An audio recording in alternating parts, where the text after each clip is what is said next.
Sports fans, what's going on? Patrick over here at Ghost Picks ATS. It's National Championship Day, San Diego State versus UConn. Got some good insight here. I'll get right on into that. First, a little recap, how we've been doing. Small plays, free plays have been money. Big plays have been garbage. I got to pick that up. There's been a lot of close losses, a lot of bad losses on the big plays.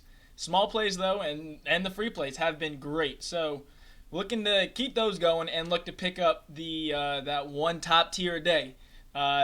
So yesterday had the Nuggets. I put that out early, and I predicted that Jokic would be out and put that out at plus money. And that line completely flipped, went to 4.5. We bought back in the middle.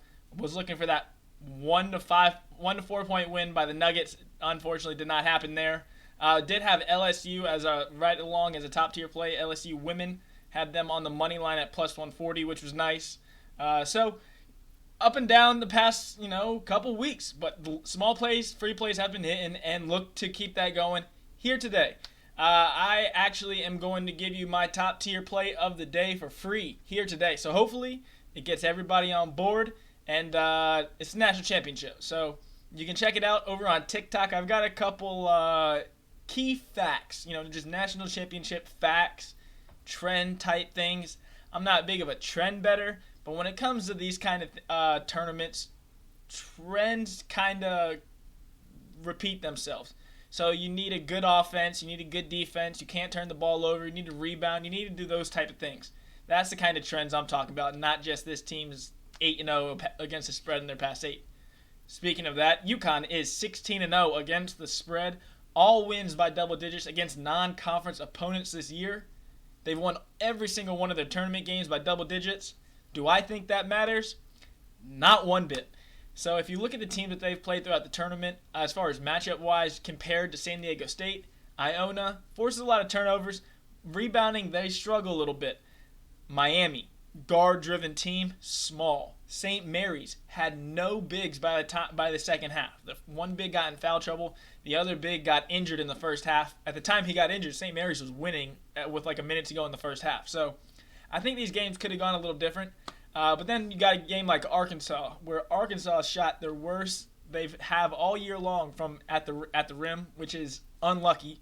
And UConn was phenomenal on offense that game. Arkansas had no game plan for them. They took it to the rim. They got easy layups. You have to make UConn shoot. Now, I know it's not a popular thing for a 40% three-point shooting team. Just, make them shoot. They got to win the game that way. But when UConn shoots over 50% from 2-point field goals, they are 22-4. They win the majority of their games by getting to the rim. They spread out the court and then are able to get to the rim and score at a great clip. So 22-4, they are 4-4, or 22-3.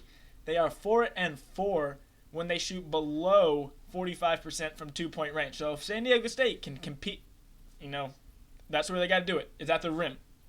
If the threes fall for UConn, they're tough to beat. As a matter of fact, they have not lost a game this year where they've shot above 40% from three. I know that's a high standard, but if they're able to do that here today, they probably win. On the opposite side, San Diego State, how do they win the game? Well, it starts on the boards and the turnovers. Defense, rebounding, turnovers. No team in the last 15 years has won the national championship with a negative turnover differential. Who has a negative turnover differential this season? UConn. San Diego State has to exploit them to have a chance. One way or another, somebody's making history. So no team in college basketball has won the national championship in the last 15 years with a negative turnover differential. UConn's looking to change that here today. On the flip side, no team has had an effective field goal percentage below 50 and won the national championship over the last 15 years, with the exception of the UConn Huskies and Kemba Walker, whose second half of the season were a completely different team. That one's a little up in the air. But 1 out of 15. And then if you look even further back, it goes even further back. So both teams trying to make history and kind of buck that trend. With all the upsets in college basketball this year, it's not too surprising that we're going to see some kind of history made. But another one, no number 5 seed has ever won the NCAA tournament. It's a little weird, quirky stat because, 1 through 9 have all won it. But number 5 seed, never won it before. So can San Diego State do that today? It's a big question. How do they do it? Turnovers, defense, rebounding. When San Diego State has an offensive rebound percentage over 30%, they are 24-1 this year.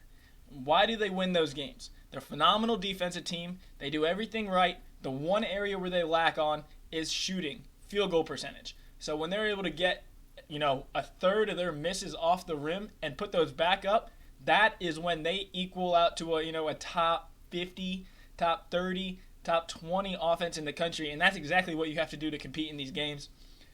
So, who wins? How do they do it?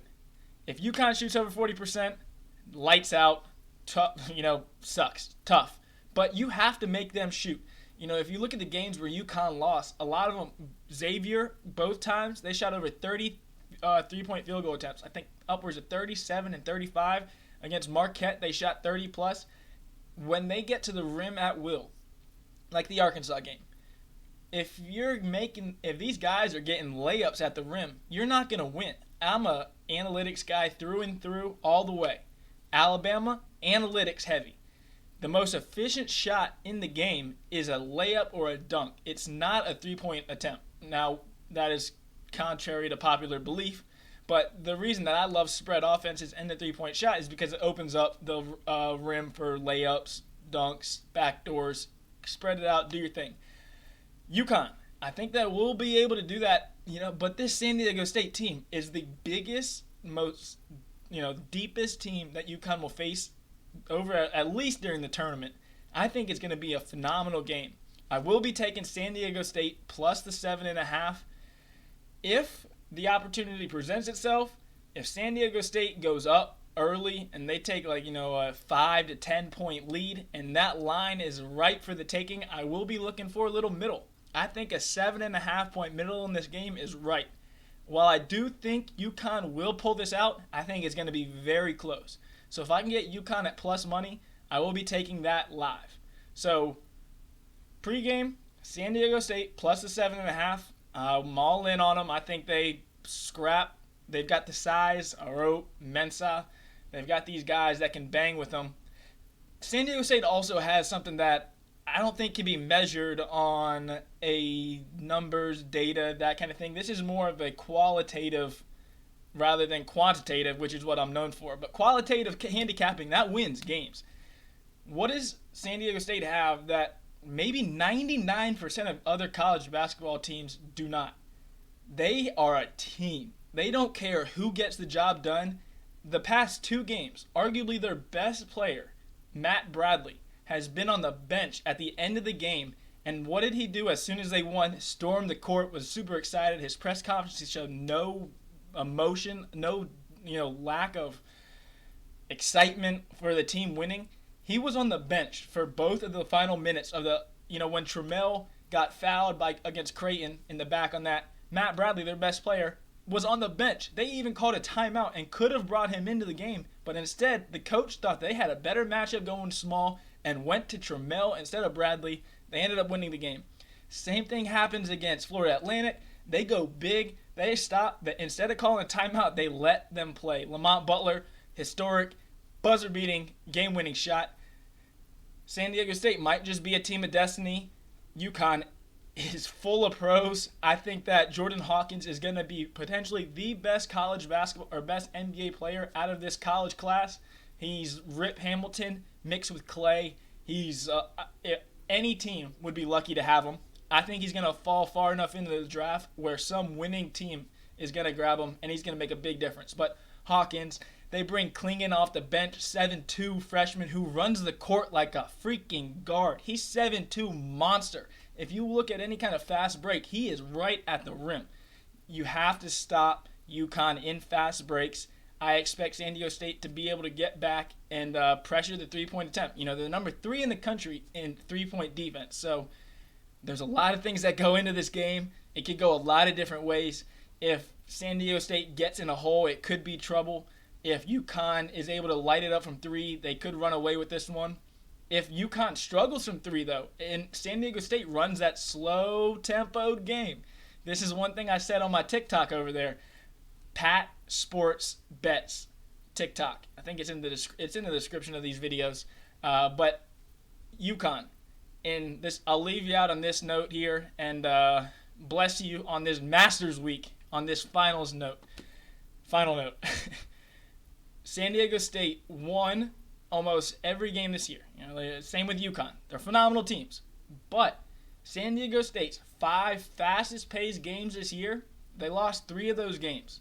On the flip side, UConn, in their 4 slowest-paced games this year, they lost 3 of those. So UConn wants to run. They're a better team. There's no doubt about it. So the more possessions that you get, the more likely you are to win. As for San Diego State, they want to slow it down. The least amount of possessions in the game, the more amount of variance, the more amount of things that anything can happen. So I think it's going to be a great game. My final prediction is going to be 67-65. UConn wins maybe right around at the buzzer, but 67-65, UConn pulls it out. I'll be taking San Diego State plus the 7.5. I'll be looking for UConn live at plus money. That's all I have for you today. If you appreciated the insight, hit the like, hit the comment, hit the subscribe. Tell me who you like today. Tell me who you like in the Masters if you're a golf guy this week. So, going to be a big week. I do have my Masters shirt on over here. It's those green guys. Masters National Championship. You get the April special. I extended it for 2 days here so you can snag that. It's 150s. It's all sports. Baseball is off to a 6-1 start. Those are all small plays every single day, but baseball has been off to a nice little start. PGA Golf gets the Masters. NBA, you get the playoffs. You get everything involved there. It's a great deal. Good luck. God bless. Grind on. Thank you for tuning in. National Championship Day. Hit the thumbs up. God bless all. Let's rock. I'm out.